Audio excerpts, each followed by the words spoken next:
안녕하세요. 암 치료는 사세 거대한 이익 집단의 음모다라고 주장하는 아주 논란이 많은 책이 있습니다. 오늘 이 시간에는 바로 그 책의 서문과 도입부에서 던지는 가장 도발적인 주장들을 하나하나 파헤쳐 보겠습니다. 자, 이 책은요, 아주 근본적인 질문 하나를 딱 던지면서 시작해요. 왜 현대의학은 아직도 암을 정복하지 못했을까?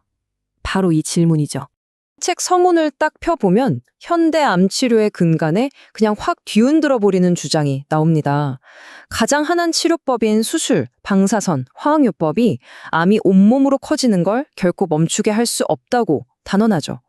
다시 말해서 눈에 보이는 종양은 제거할지 몰라도 암을 진짜 무섭게 만드는 그 근본 원인은 전혀 건드리지 못한다는 신랄한 비판인 셈입니다.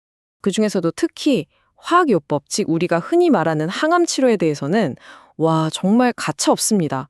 책의 표현을 그대로 빌리자면 이건 그냥 암세포랑 정상세포를 가리지 않고 빠르게 자라는 건 모조리 파괴하는 맹독성 화학물질에 불과하다는 거예요. 그래서 정말 섬뜩한 경고까지 하는데요. 모든 암세포를 죽이기도 전에 환자가 먼저 그 독성 때문에 쓰러질 수 있다는 겁니다. 아니, 대체 누가, 왜 이렇게까지 현대의학의 정면으로 맞서는 걸까요? 그 이유가 궁금하시죠? 지금부터는 저자인 차이 볼링거, 이 사람이 왜 이런 진실찾기 투쟁에 뛰어들게 됐는지 그 비극적인 가족사를 한번 들여다보겠습니다. 이 타임라인을 보시면 정말 가슴이 먹먹해집니다. 10년도 안 되는 시간 동안 저자는 암 때문에 정말 끔찍한 상실을 겪어야 했어요. 1996년에 아버지와 할아버지를 시작으로 마지막 2004년 어머니까지 세상에 무려 7명의 가족이 암으로 세상을 떠난 거예요. 그 많은 슬픔 중에서도 특히 아버지의 죽음은 그의 인생을 완전히 바꿔놓는 계기가 됩니다. 생각해보세요. 50대 초반에 정말 건강했던 아버지가 갑자기 위암 말기 진단을 받고 수술 한번 해봤는데 실패하고 한 달도 안 돼서 돌아가신 거예요. 이 정말 믿기 힘든 비극이 그가 그래, 내가 암의 진짜 진실을 파헤쳐야겠다고 결심하게 만든 거죠. 자, 그런데 여기서 아주 흥미로운, 어쩌면 가장 중요한 포인트가 나옵니다. 이 모든 의문을 파헤치기 시작한 저자가 의사나 과학자가 아니었다는 거예요. 바로 숫자를 다루는 공인회계사였다는 사실이죠. 그러니까 그는 회계사로서의 그 날카로운 분석력을 암 연구에 그대로 가져온 겁니다. 회계사가 재무제표 샅샅이 뒤지듯이 수천 개의 의학 연구 자료를 파고들기 시작한 거죠. 그리고 그 복잡한 데이터 속에서 뭔가 숨겨진 패턴 같은 걸 찾아내서 저 같은 보통 사람들도 쉽게 이해할 수 있는 말로 그 진실을 정리하기 시작한 겁니다. 자, 회계사였으니까 어땠겠어요? 자연스럽게 돈의 흐름을 따라가기 시작합니다. 과연 이 분석이 어떻게 이 책의 가장 충격적인 주장, 암 산업은 치료가 아니라 돈을 쫓는다는 결론으로 이어지는지 한번 따라가 보시죠. 이 책이 제시하는 핵심 논리는 아주 간단명료해요. 보세요. 한쪽에는 자연치료법이 있어요. 이건 특허를 낼 수가 없으니까 돈이 안 돼요. 제약회사 입장에선 매력이 없죠. 근데 다른 한쪽에는 화학약물이 있습니다. 이건 특허를 낼 수 있고 비싸게 팔 수 있고 어마어마한 이익을 낼 수 있죠. 책은 바로 이 이윤 추구라는 구조 때문에 효과가 있을지도 모르는 자연치료법들이 의도적으로 억압받고 있다고 주장하는 겁니다. 근데 여기서 멈추지 않아요. 한 걸음 더 나아가서 정말 충격적인 주장을 합니다.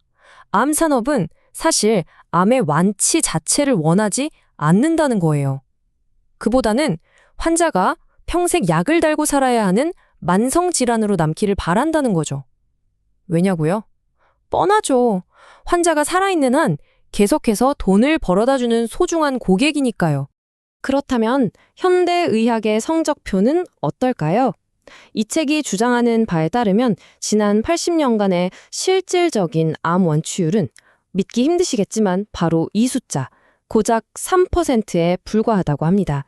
그런데 그와는 완전히 반대로 이 책은 만약에 독성이 없는 자연요법을 먼저 시도했다면 잠재적인 완치율이 무려 90%를 넘었을 거라고 주장합니다. 3% 대 90%, 정말 극명한 대조죠? 자, 그럼 이런 생각이 드실 거예요. 만약에 이 주장이 조금이라도 사실이라면 왜 우리는 이런 대체요법에 대해 들어본 적조차 없는 걸까? 이 책은 그 이유를 아주 명확하게 설명합니다. 바로 정해진 길 밖으로 절대 나오지 못하게 막는 거대한 시스템이 있기 때문이라는 거죠. 책이 그리는 그림은 대충 이렇습니다. 먼저 언론은 제약회사 광고비로 먹고 사니까 자연요법은 무슨 사이비, 사기처럼 몰아가고요. 의사들은 혹시라도 대체요법을 시도했다가는 의사 면허를 잃을 수도 있다는 압박을 받습니다. 결국 우리 같은 대중은 철저하게 통제되고 걸러진 정보만을 접하게 된다는 겁니다.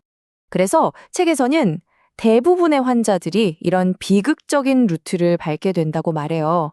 한번 들어보세요. 1단계 수술, 항암 같은 기존 치료로 몸의 면역력이 완전히 무너집니다. 2단계 의사로부터 더 이상 해줄 게 없다는 사형 선고나 다름없는 말을 듣죠. 그리고 마지막 3단계 지푸라기라도 잡는 심정으로 대체 요법을 찾아보지만 책은 그때는 이미 너무 늦었다고 생존율이 50% 밑으로 뚝 떨어진 상태라고 안타까워합니다. 그래서 이 책은 독자들에게 마지막으로 이렇게 정말 강력하게 호소합니다. 거대 제약회사와 부패한 의료계가 만들어 놓은 이 좁은 상자 밖으로 자신감을 갖고 걸어 나오십시오. 라고요. 결국 핵심은 이겁니다. 남이 주는 정보만 믿지 말고 스스로 정보를 찾고 기존의 권위에 의문을 던져보라는 메시지죠. 자, 오늘 이야기는 여기까지입니다. 마지막으로 이 책이 우리 모두에게 던지는 이 궁극적인 질문을 남기면서 마무리할까 합니다. 여러분이 지금까지 철석같이 믿어온 암에 대한 진실은 과연 무엇입니까?